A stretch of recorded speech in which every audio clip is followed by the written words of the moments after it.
بابا تاج الدین تاج الاولیاء رحمت اللہ علیہ نماز کے اس قدر پابند تھے کہ نماز کے مقابلے میں کسی چیز کی پرواہ نہیں کرتے تھے۔ فوج کی ملازمت کے دوران بھی بابا صاحب رحمت اللہ علیہ ہمیشہ نماز اور ریاضت میں پابندی کرتے تھے اور اس میں کبھی ناغہ نہیں ہونے دیتے تھے۔ آپ کی روزمرہ زندگی میں ایک نظم تھا۔ اپنے فوجی کاموں سے فارغ ہو کر بابا صاحب حضرت داؤد مکی صاحب کی درگاہ پر چلے جاتے اور راتوں کو مجاہدہ کرتے۔ اکثر راتوں کو آپ وہیں رک جاتے اور ساری رات ریاضت میں مصروف رہتے۔ آپ کی نانی صاحبہ کو جب یہ خبر ملی تو آپ بہت پریشان ہوئیں کہ کہیں میرا نواسہ بگڑ تو نہیں گیا اور بری صحبتوں میں تو نہیں پھنس گیا۔ اسی لیے ایک رات آپ کا پیچھا کرتی ہوئی درگاہ تک پہنچ گئیں۔ آپ کو عبادت میں مشغول دیکھ کر واپس لوٹ آئیں اور نواسے کو بہت سی دعائیں دیں۔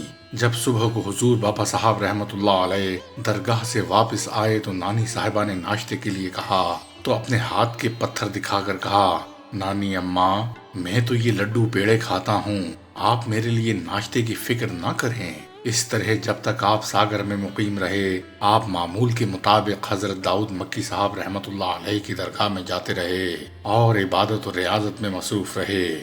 رفتہ رفتہ آپ پر جذب طاری ہونے لگا اور ملازمت سے دل بھر گیا۔ آپ اپنے فوجی افسر کے پاس پہنچے اور ملازمت سے سبکدوش ہونے کی خواہش ظاہر کی۔ صوبے دار نے کہا کہ آپ کی ترقی ہونے والی ہے، ایسے میں ملازمت سے سبکدوش ہونا مناسب نہیں۔ آپ رحمت اللہ علیہ نے فرمایا کہ میری جو ترقی ہونے والی ہے وہ تو مجھے مل گئی، آپ کس ترقی کی بات کرتے ہیں؟ آپ نے وردی اتار کر رکھ دی اور فوجی احاطے سے باہر آ گئے۔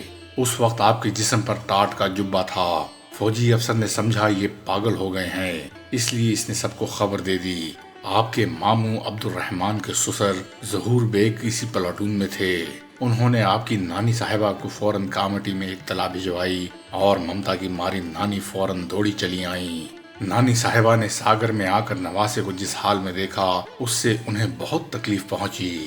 بابا صاحب رحمت اللہ علیہ اپنے تن بدن کا ہوش بھلائے ساگر کے گلی کوچوں میں خاک چھان رہے تھے۔ انہیں نہ تو کپڑوں کا ہوش تھا اور نہ ہی کھانے کا خیال، بس گھومے جا رہے تھے جیسے کسی چیز کی تلاش ہو۔ کبھی جنگل کی طرف منہ اٹھ جاتا تو کبھی کسی پیڑ کے نیچے گھنٹوں مراقبے میں بیٹھے رہتے۔ نانی نے سمجھا یہ تو بالکل پاگل ہو گئے ہیں، اس لیے انہیں کامٹی لے آئیں۔ یہ 1887 عیسوی کی بات ہے۔ نانی کے دل میں بابا صاحب رحمت اللہ علیہ کے پاگل ہونے کی بات بیٹھ گئی تھی اور وہ ان کا علاج کروانا چاہتی تھیں۔ بڑے بڑے حکیم اور وید بلائے گئے لیکن سب بیکار اور مرض بڑھتا گیا جوں جوں دوا کی۔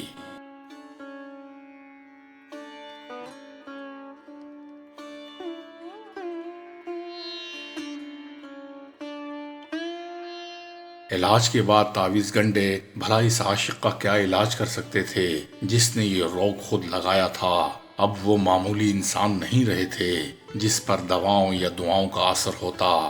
اب بابا صاحب پوری طرح مجذوب ہو چکے تھے، جنہیں دنیا سے کوئی سروکار نہیں ہوتا، بس اللہ ہی اللہ ہوتا ہے اور اس کے عشق کے سوا کچھ دکھائی نہیں دیتا۔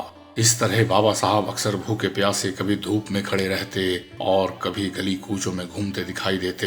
اس رمز سے ناواقف اور بے وقوف لوگ انہیں پاگل کہنے لگے۔ کامٹی میں بچوں کے گروہ بابا صاحب کے پیچھے جھنڈ بنا کر گھومتے اور پتھر مارتے تھے، لیکن بابا صاحب رحمت اللہ علیہ کبھی ان پر ناراض نہیں ہوتے تھے۔ وہ ہنستے رہتے اور پتھروں کو اکٹھا کر لیتے تھے۔ اگر کبھی کوئی بڑی عمر کا آدمی بچوں کو روکتا تو بابا صاحب اس پر ناراض ہوتے۔ اسی بیچ بابا صاحب رحمت اللہ علیہ کی نانی صاحبہ کا انتقال ہو گیا۔ اب ان کے ماموں عبد الرحمن ہی ان کے سرپرست بنے۔ وہ محکمہ جنگلات میں ملازم تھے اور چاندہ میں تعینات تھے۔ وہ کامٹی آ کر بابا صاحب کو اپنے ساتھ چاندہ لے گئے۔ وہاں جنگلی قبائل اور جادو ٹونا کرنے والے بڑی تعداد میں رہتے تھے۔ بابا صاحب کے ماموں نے ان لوگوں سے آپ کا علاج بھی کروایا مگر سب بے سود رہا۔ بابا صاحب کا مرض تو لا علاج تھا، بھلا ان کا علاج کون کر سکتا تھا؟ سچے عاشق کے درد نحال کا علاج تو محبوب کا دیدار ہوا کرتا ہے۔ بابا صاحب چاندہ کے گھنے جنگلوں میں گھومتے رہتے، کبھی چاندہ کے قدیم قلعے کے کھنڈروں میں یا کسی برج کے نیچے مراقبے میں بیٹھ جاتے۔ انہیں نہ کھانے کا ہوش تھا اور نہ کپڑوں کی ضرورت۔ جاڑا، گرمی یا برسات ان پر کوئی اثر نہیں کرتے تھے۔ آخر ہار کر ماموں صاحب پھر انہیں کامٹی میں چھوڑ گئے۔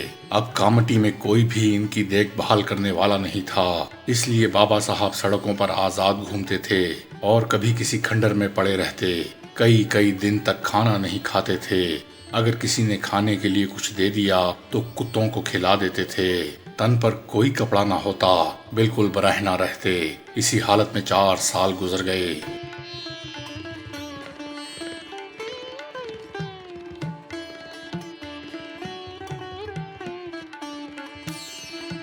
ان 4 سالوں کے دوران آپ سے بہت سی کرامتیں ظہور میں آئیں۔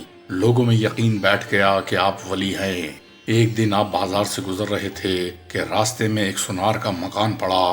بابا صاحب نے کہا، بابو مکان خالی کر دے۔ سونار آپ کا عقیدت مند تھا، اس نے فوراً حکم کی تعمیل کی اور مکان کو خالی کر دیا۔ اسی رات مکان میں آگ لگ گئی اور سب کچھ جل کر راکھ ہو گیا۔ دوسرے دن جب سونار نے اپنے گھر کو دیکھا تو کانپ کر رہ گیا۔ بابا صاحب کی عزت اس کی نگاہ میں اور بڑھ گئی۔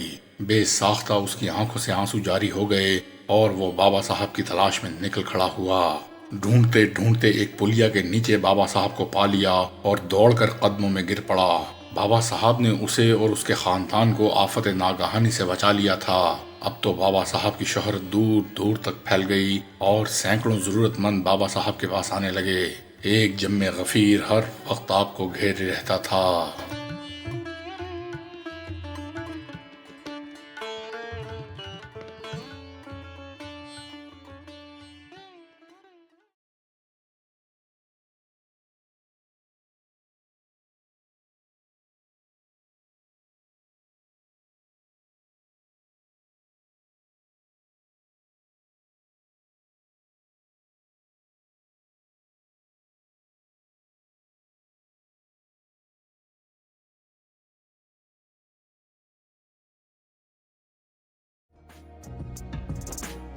معزز ویورز اور سبسکرائبرز کو کتاب دوستی ناتمام کا سلام۔